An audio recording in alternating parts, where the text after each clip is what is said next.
Salut tout le monde, c'est MiRB et je vais vous présenter dans cette vidéo les animés qui arriveront ce printemps 2026. Bon, cette vidéo sera divisée en deux parties. Première partie, on va commencer par les animés qui ont une suite, donc les petites suites, vous verrez. Et deuxième partie, on continuera avec tout ce qui est nouvel animé. Donc on passe tout de suite aux suites.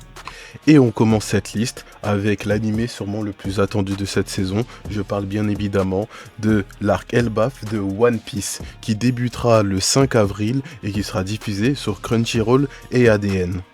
On continue ensuite avec la saison 4 de Moi quand je me réincarne en slime, qui débutera le 3 avril et qui sera diffusé sur Crunchyroll. Honnêtement, je m'attendais pas à ce que cet anime, quand il a commencé, arriverait jusqu'à une saison 4, mais apparemment ça marche bien, et tant mieux pour lui. Nous avons ensuite la saison 4 de Classroom of the Elite qui commencera le 1er avril et sera diffusée sur Crunchyroll. À dire que cet anime a eu un mal fou à obtenir une saison 2, aujourd'hui il en est déjà à saison 4 et franchement je pense que les fans sont contents. On continue ensuite avec sûrement ce qui est l'isekai le plus apprécié et le plus attendu de cette saison. Je parle évidemment de la saison 4 de ReZero, qui débutera le 8 avril et sera diffusé lui aussi sur Crunchyroll. Perso, j'ai pas trop accroché au délire, mais c'est quand même bon et heureusement que vous pouvez avoir une suite. Et on continue avec la saison 4 de Dr Stone. Et pour être plus précis, la troisième et dernière partie de cette saison finale, qui débutera le 2 avril et qui sera elle aussi sur Crunchyroll. Après ça, ça sera définitivement fini pour Dr Stone. Et bon, ça serait bien d'adapter un autre manga de Boichi, genre par exemple, je sais pas, Sunken Rock. Et nous continuons avec la suite d'un animé qui a été une grande surprise à sa sortie. Je parle bien sûr de Wistoria saison 2, qui débutera le 12 avril et sera diffusé sur lui aussi Crunchyroll. On verra si cette saison 2 pourra autant qu'écrire les gens que l'a fait cette saison 1. Continuons cette fois avec un petit animé de romance chouchouté par l'Ange d'à côté saison 2. Qui débutera le 3 avril et sera lui aussi disponible sur Crunchyroll. Franchement, cette saison-là, Crunchyroll ont pas mal d'animés, il faut se l'avouer.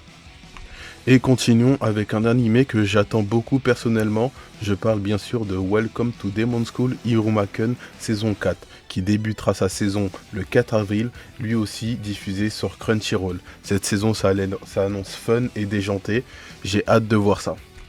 Nous avons ensuite le dernier épisode de My Heroes Academia qui sort le 2 mai sur Crunchyroll.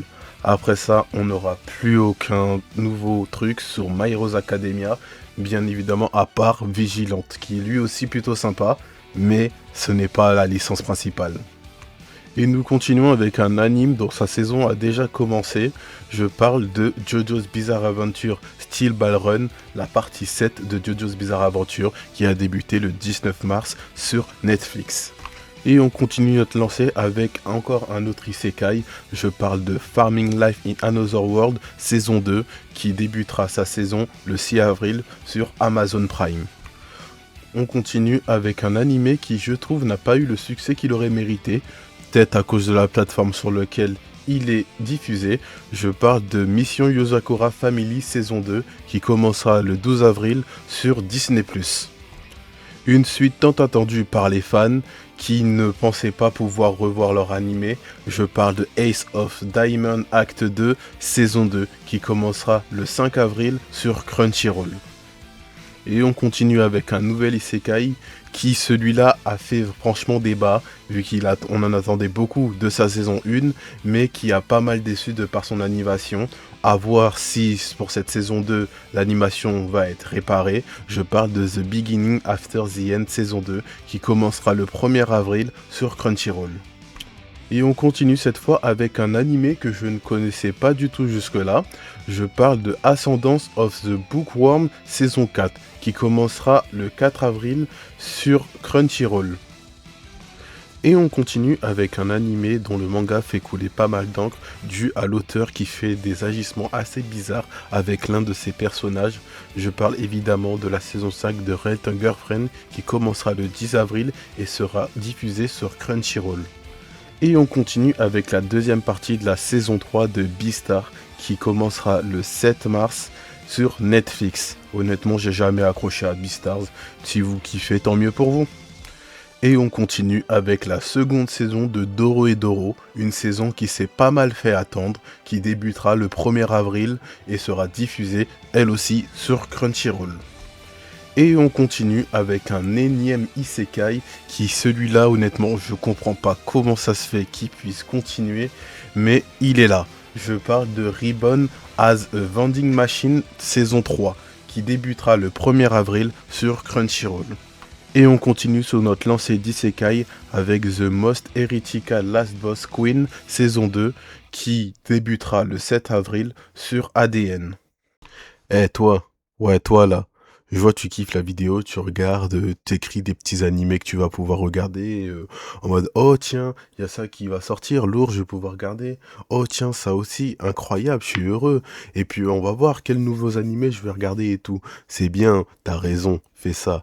Mais avant ça, mets pause à la vidéo, like, abonne-toi. Parce que non, je te connais, tu vas pas vouloir le faire, tu vas partir comme un voleur là, après avoir regardé tout ça. Alors tu likes, tu t'abonnes et carrément même tu crées un autre compte pour liker et t'abonner encore. Et laisse aussi un commentaire, parce qu'on veut aussi des commentaires. Voilà, et une fois que tu as fait tout ça et que tu as fini la vidéo, tu vas regarder les autres vidéos. Parce qu'il y en a d'autres et il va y en avoir d'autres bientôt. Alors je compte sur toi. Sur ce, je te laisse avec la suite, les nouveaux animés de la saison. Et on commence cette lancée des nouveaux animés avec l'Atelier des sorcières. Dans un monde où la magie n'est réservée qu'à une poignée d'élus choisis dès leur naissance, Coco rêve d'en percer les mystères.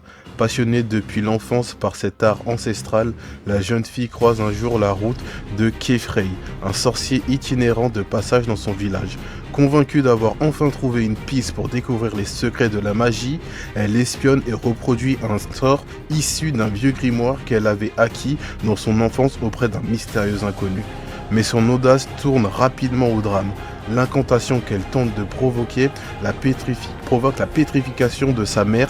Sauvée in extremis par Kefrey, Coco obtient toutefois une opportunité inespérée. Le sorcier décide de la prendre comme disciple, l'ouvrant ainsi à un monde nouveau dont elle ne soupçonnait pas l'existence. Dès lors, la jeune fille s'engage dans l'étude de la magie, guidée par l'espoir d'un jour réussir à libérer sa mère. Et on continue avec ce qui est sûrement l'animé le plus attendu de cette saison. Je parle évidemment de l'adaptation du manga écrit et dessiné par Hiromi Arakawa, l'autrice de Fullmetal Alchemist, Tsugai Demon of the Shadow Realm. Au cœur du village isolé dans les montagnes, Yuru et sa jumelle Asa vivent séparément par un destin qu'ils ne contrôlent pas. Lui parcourt la forêt pour nourrir les siens, tandis qu'elle est recluse depuis sa naissance pour un rituel divin dont nul ne saisit vraiment le sens. Mais lorsque d'étranges créatures de métal surnommées dragons attaquent le village avec des armes venues d'un autre monde, leur quotidien vole en éclats. Traqué, Yuru découvre le cadavre de sa sœur et se retrouve face à une inconnue qui prétend être la véritable Asa. Alors que tout semble perdu, un homme nommé Dera le sauve in extremis et l'éveille à un pouvoir insoupçonné. Yuru invoque alors deux démons, dont l'existence pourrait bien révéler toute la vérité derrière cet événement chaotique. Et on continue avec Mariage Toxine. Depuis des générations, la famille Gero règne sur l'art de l'assassinat, avec une maîtrise singulière des poisons. Héritier de cette lignée redoutée, Hikaru Gero a grandi loin de toute lumière, enfermé dans l'univers clandestin des tueurs à gages sans jamais envisager l'amour ni le mariage. Mais lorsque son père patriarche du clan décrète que sa petite sœur devra enfanter pour préserver le sang des Gero, Hikaru refuse de la laisser subir un tel destin.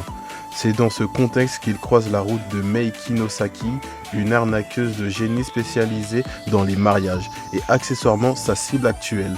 Au lieu d'exécuter son contrat, Hikaru prend une décision inattendue, demander à Mei de l'aider à trouver une épouse. De cette alliance improbable naît un duo explosif, un assassin d'élite guidé par un escroc redoutable, lancés ensemble dans la mission la plus périlleuse qui soit, décrocher le mariage parfait. Et on continue avec Eren the Soupao. Bon, mon anglais est éclaté, désolé pour le nom, je l'ai peut-être écorché.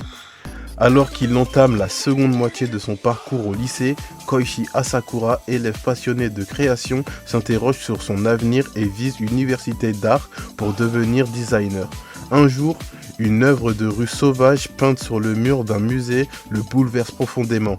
Derrière ce graffiti se cache Eren Yamagishi, une lycéenne de son âge, gauchère et prodige de la peinture qui a pourtant renoncé à son talent.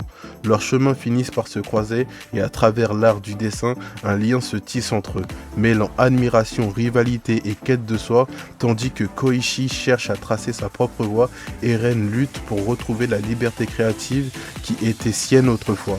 Ensemble, ils vont affronter leurs doutes et découvrir ce que signifie vraiment créer. Et on continue cette longue liste d'animés avec un nouvel animé nommé Nippon Sangoku. Sangoku, je sais pas. Si vous connaissez, vous me direz dans les commentaires. Dans le Japon d'un futur proche, la civilisation s'est effondrée à la suite d'une guerre nucléaire, d'un enchaînement de catastrophes naturelles et de décennies de politiques corrompues. Cette crise sans précédent a entraîné une révolution qui a tout balayé sur son passage, laissant place à un pays fracturé en 3 nations rivales, replongeant l'archipel dans une ère de violents conflits. Au cœur du chaos émerge Aotoru Misumi, un jeune homme issu d'une région marginalisée, sans statut ni pouvoir apparent. Fort d'une intelligence affûtée, d'une culture exceptionnelle et d'une éloquence redoutable, il nourrit une ambition que beaucoup jugent impossible. Réunir le Japon alors que les dirigeants des 3 nations s'accrochent à leurs autorités. Aoteru décide de tracer sa propre voie, celle de l'homme qui sera plus tard connu comme le plus grand stratège de son temps. Et on continue avec un petit shoujo, Agent of the Four Seasons Dance of Spring. Au commencement, seul l'hiver existait. Être solitaire, figé dans le froid sans fin. Cette solitude pesait pourtant sur son cœur de givre. Il décida alors de se délester d'une part de lui-même, donnant naissance au printemps. Mais la terre réclamait davantage. La chaleur de l'été et les teintes flamboyantes de l'automne ainsi virent le jour les 4 saisons, chacune porteuse d'une essence singulière. Dès lors, les dieux ont confié aux humains le soin de préserver cet équilibre, et ceux chargés de cette mission devinrent les agents des 4 saisons. Il y a 10 ans, Inagiku Kaio, l'agent responsable du printemps, a disparu sans laisser de traces, emportant avec elle la douceur et l'élan de renouveau qui rythmait la terre. À son retour, elle découvre un pays ravagé par un climat chaotique ayant oublié la tendresse qui autrefois suivait l'hiver. Décidée à rétablir au plus vite l'ordre saisonnier, elle se heurte toutefois à des résistances. Dans l'ombre, un complot se trame pour l'empêcher d'accomplir sa mission. Et on continue avec Mao, un animé qui adapte le manga de Rumiko Takahashi. Pour celles qui ne la connaissent pas, c'est celle qui a notamment écrit et dessiné Ranma 1/2, Urusei Yatsura ou d'autres mangas. À la suite d'un tragique accident, Nanoka Kiba perd ses parents alors qu'elle n'a que 7 ans. Des années plus tard, en revenant sur les lieux du drame, elle est soudainement projetée dans le Japon de l'ère Taisho, au début du XXe siècle. C'est là qu'elle fait la rencontre de Mao, un exorciste qui la sauve de justesse d'un yokai, mais qui semble la considérer comme l'un d'entre eux. Et pour cause, de retour dans le présent, Nanoko découvre qu'elle possède désormais d'incroyables pouvoirs. À la recherche de réponses, elle replonge dans le passé pour comprendre ce qui lui est arrivé, mais se retrouve mêlée à une enquête sur une série de meurtres sanglants. Tandis que les mystères autour de sa véritable nature se multiplient, Nanoko apprend que Mao lui-même est victime d'une malédiction liée à un démon nommé Byoki. Bon, je sais que ça commence à faire beaucoup d'animés et pourtant on est loin d'être fini. Pour preuve, on continue avec Les Gouttes de Dieu. À la mort du célèbre critique de vin Yutaka Kanzaki, une impressionnante collection estimée à plus de 12 milliards de yens se retrouve au cœur d'une succession hors norme. Selon son testament, l'ensemble de ces précieuses bouteilles qu'il a patiemment réunies au cours de sa vie reviendra à celui qui saura identifier l'origine et l'année de 12 vins d'exception, les 12 apôtres, ainsi qu'un cru encore plus rare, les Gouttes de Dieu. Deux jeunes hommes se disputent cet héritage. D'un côté, Shizuku, le fils biologique de Yutaka, qui a reçu une éducation vincole d'une exigence invraisemblable au point d'en venir à tester son père et à refuser de boire ne serait-ce qu'une seule goutte de vin. De l'autre, Issei Tomine, un critique reconnu que Yutaka a adopté quelques jours avant son décès. Et on continue avec un animé qui va sûrement beaucoup plaire aux fans de Squid Game. Je parle de Liar Game.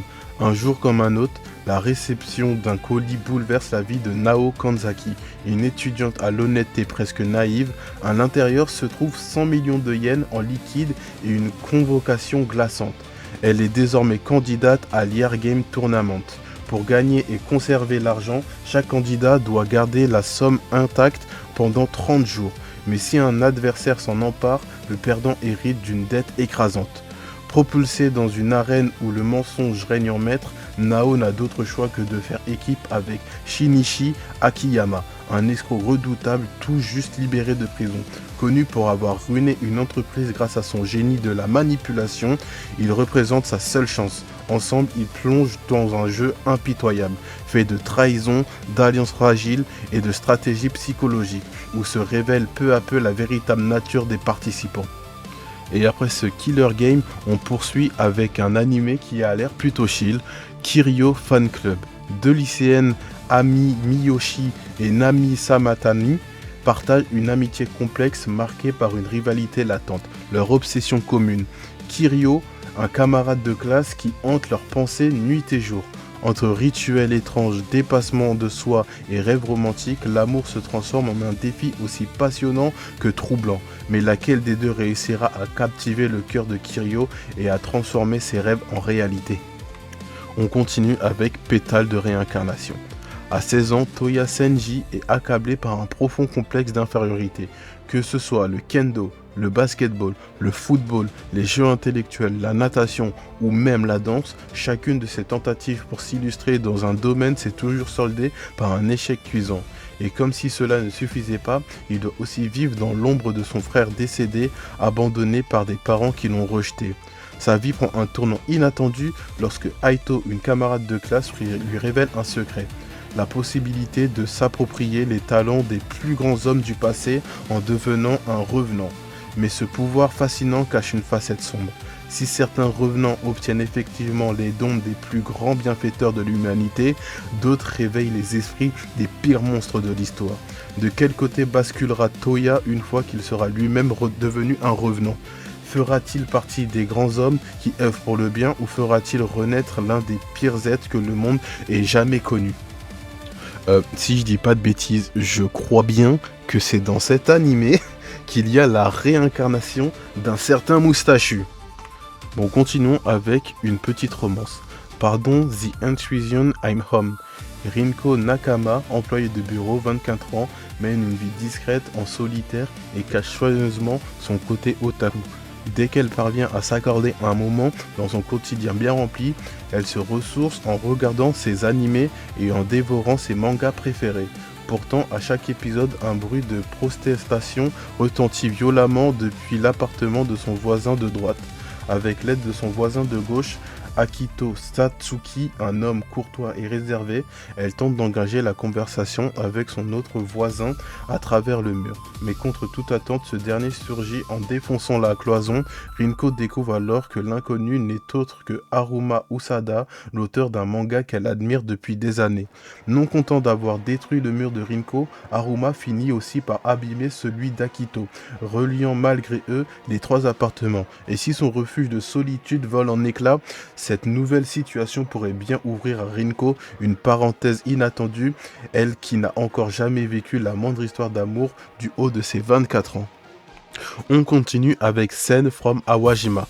Dans l'enceinte isolée du pensionnat artistique Awajima, des jeunes filles venues du quatre coins du Japon se rassemblent avec l'ambition commune d'un jour monter sur scène. Ce véritable camp d'entraînement destiné à former les talents de demain promet à ses élèves un avenir sous les projecteurs, à condition toutefois qu'elles survivent à l'intense pression du quotidien. Et on continue avec Kill Blue. À 39 ans, Juzo Ogami est un assassin redouté, une véritable légende du milieu. Aucune cible ne lui a jamais échappé, mais sa carrière bascule le jour où, après avoir démantelé une organisation criminelle, il est mystérieusement piqué par une guêpe et se réveille dans le corps d'un collégien de 13 ans. Poussé par son patron à infiltrer un établissement scolaire sous cette nouvelle apparence, l'ancien tueur découvre un univers qu'il n'avait jamais approché. La vie de classe, les rivalités adolescentes, mais aussi des liens d'amitié imprévisibles. Toutefois, derrière cette façade légère, le danger rôde toujours, car ses ennemis n'ont pas disparu et le guettent dans l'ombre. Go for it, Nakamura-kun. Okuto Nakamura, un lycéen timide et introverti, n'a que deux passions dans la vie. Sa fidèle pieuvre de compagnie et son camarade de classe, Aiki Hirose, qui l'admire en secret. Depuis le premier jour d'école, Nakamura rêve d'engager la conversation avec Hirose, mais sa timidité l'a toujours retenu. Après bien des hésitations, il décide enfin de franchir le pas, mais une maladresse inattendue menace de briser ses espoirs d'amitié et de le faire passer pour un idiot aux yeux de son crush. Pourtant, l'année scolaire n'en est que à ses débuts et Nakamura se retrouve régulièrement en situation de devoir coopérer avec Hirose à travers diverses activités scolaires. Parviendra-t-il à surmonter ses doutes et à se rapprocher de celui qui fait battre son cœur? Une année pleine de défis, quiproquos et d'émotions les attend. Et on continue avec un petit animé pour vous, mes petits coquins. Je parle de Yoa Yoai Sensei. C'est le début d'une nouvelle année scolaire pour Akihito Ibekura, lycéen de deuxième année. Très vite, il rencontre Iyaruri Iwamura, sa nouvelle professeure principale, considérée par tous comme la professeure effrayante. Selon la rumeur, elle serait capable de maudire les élèves qui auraient la mauvaise idée de la contrarier. Un jour après les cours, Abikura découvre une toute autre facette de sa professeure. Et il est stupéfait par le contraste entre sa réputation et la réalité. On va continuer avec un animé dont je vais même pas prononcer le nom par peur de gâcher l'anglais. Dans son lycée, Togo Sakura Daimon est l'incarnation même de l'autorité. Préfet sérieux, il est chargé de faire respecter le règlement à la lettre. Mais derrière son air rigide, le jeune homme n'est pas aussi irréprochable qu'il ne prétend.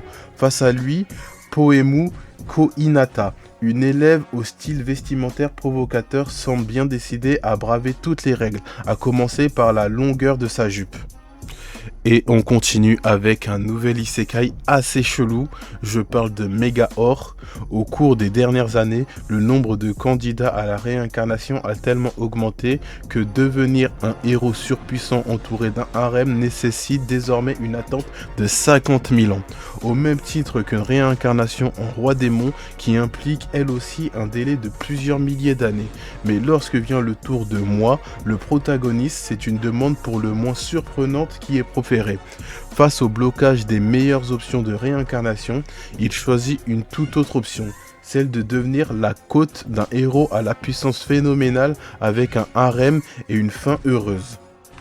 Et on continue avec Botan Kamina Fully Blossom When Drunk. Kamina Botan, une étudiante de 20 ans fraîchement arrivée à l'université, découvre qu'une simple gorgée peut tout changer. Lors de la soirée d'accueil de sa résidence, la joyeuse responsable du dortoir Ibuki lui tend un highball. Botan, un peu éméchée, se laisse alors entraîner dans une relation pleine de taquineries et de situations cocasses aux côtés d'Ibiku. Et on continue sur notre lancée avec Mistress Conan is Devil Shield Easy.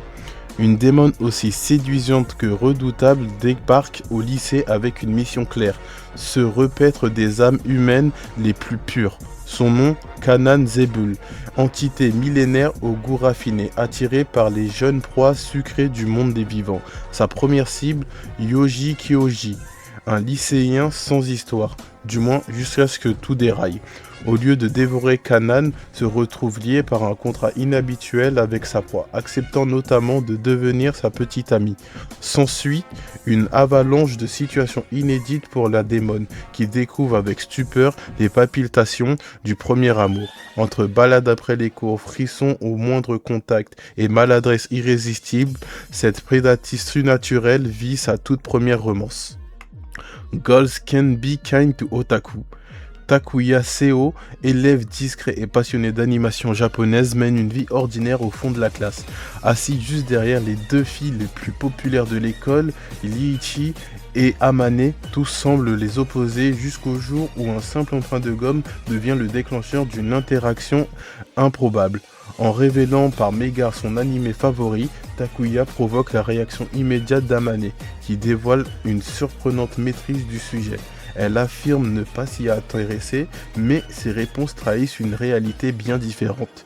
Et si derrière son image de lycéenne branchée se cachait une véritable otaku pur jus. Et on continue avec un animé d'enquête, Killed Again Mr. Detective. Sakuya Otsuki, héritier d'un enquêteur de légende, s'est fixé pour ambition de reprendre le flambeau familial. Avec l'appui indéfectible de son assistante Lycéa, il s'attaque aux affaires les plus délicates. Mais ce jeune prodige traîne une singularité troublante. Il se retrouve systématiquement au cœur de ses propres enquêtes, en tant que victime.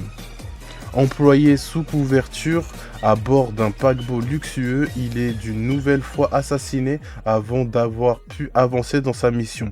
À chaque réveil, pourtant, Lycéa l'attend, déterminé à l'aider à démêler un complot où mort et vérité semblent intimement liés. Bon, on continue avec une nouveauté qui n'en est pas vraiment une, vu que c'est un remake, et je ne vous ferai pas l'affront de vous faire un résumé. Il s'agit de Hokuto no Ken. Et honnêtement, comme on a pu voir dans les trailers, ça a l'air pas fou, hein. L'animation a l'air vraiment très vilaine. Et on continue avec un animé tiré du manga de l'auteur de Gintama, Dan Delion. Dans l'au-delà, le service d'escorte de la Fédération des Anges du Japon a pour mission de retrouver les esprits errants, ces âmes incapables de quitter le monde des vivants et de trouver la paix, afin de les accompagner avec bienveillance vers l'autre rive, une tâche essentielle que les anges peinent pourtant à mener à bien. Tetsuo Tabana et sa supérieure Misaki Kurogane forment le clan Dandelion de la 21e division. Ensemble, ils ont choisi d'avancer à leur propre rythme. Plutôt que d'enchaîner les dossiers à toute vitesse, ils prennent le temps d'écouter chaque esprit, d'entendre ses regrets et de l'aider à dépasser ce qui le retient parmi les vivants. Un jour, ils croisent l'âme d'un vieil homme lancé à toute allure, cherchant désespérément à fuir. Et on termine ces nouveaux animés avec Rooster Fighter, Coq de Baston, un animé qui est déjà sorti à l'heure actuelle. Dans un Japon ravagé par les kaijus, de gigantesques monstres assoiffés de sang, les humains complètement démunis face à cette menace sans précédent vivent chaque jour avec la crainte que celui-ci soit le dernier. Seul un être trouve encore le courage de faire face à ces mystérieuses créatures. Keiji, un coq à la détermination sans faille et au cri surpuissant. Son but, retrouver celui qui lui a enlevé la prunelle de ses yeux. Franchement, ça a l'air d'être un animé complètement délirant. On parle quand même d'un coq qui se tape contre des kaijus. Et ben voilà, on a fait le tour de tout ce qui arrivera, que ce soit des suites ou des nouveaux animés. Honnêtement, il y en a pas mal, il y en a plus que ce que je pensais d'ailleurs. Hein. Certains, je vais d'ailleurs faire des reviews de certains d'entre eux. Hein. Je pense que vous avez vu pour lesquels j'étais plus hype, peut-être pas. Mais certains d'entre eux, je ferai quelques reviews, ça pourrait être sympa. Hein, on est content déjà One Piece qui passe en saisonnier aussi. Hein, on verra si ça sera un bon format. Mais de ce que j'ai entendu, de toute façon, ça sera toujours un chapitre en épisode. On verra ça. Sur ce, je vous dis, likez, abonnez-vous. Hein, et j'espère que vous avez trouvé ce bras de bonheur dans cette vidéo. À la prochaine vidéo. Salut!